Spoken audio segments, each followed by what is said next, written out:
Heto na mga idol, after long years na hinawakan ang Batang Pier ay finally tuluyan ng pinaalis bilang head coach ng Batang Gilas, atong si Josh Reyes. Medyo mahaba na ang panahon na hinawakan ni Josh Reyes ang kupunan, pero wala pa rin nangyaring improvement. While ayon mismo kay Sir Homer Sison na nag-offer ang SBP na hawakan ni L.A. Tenorio ang kupunan, yun nga lang ay tinanggihan nga niya ito. Dagdag pa ni Sir Homer Sison ay former head coach ng PBA ang nasa listahan ng SBP. Pero ayon sa isang source na nag-meeting ang SBP at si Franz Pomeran, sa ngayon ay wala pang inilabas na bagong head coach ang kupunan ng SBP. Maraming mga potensyal na mga batang gilas ang sinayang ni Josh Reyes. Samantala, tuluyan ng pinalitan ni Marcio Laceter bilang greatest shooter of all time ng PBA si Jimmy Alapag.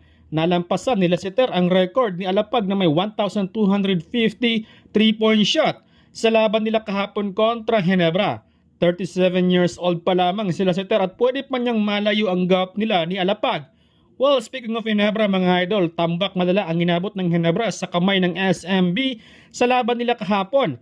First quarter pa lang ng laban ay natambakan agad ang Gin Kings.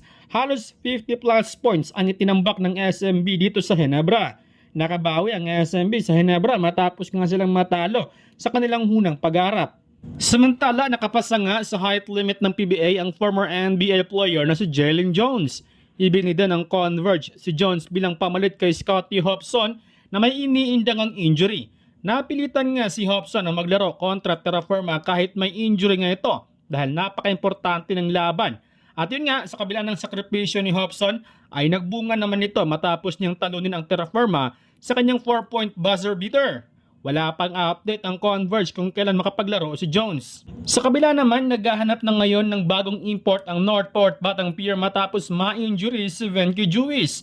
Ayon kay Coach Bonitan na kailangan agad nilang makahanap ng bagong import dahil importante ang 2 remaining games nila upang ma-secure nila ang playoff spot. Sa ngayon ay wala pang natipuhan ang Batang Pier dito.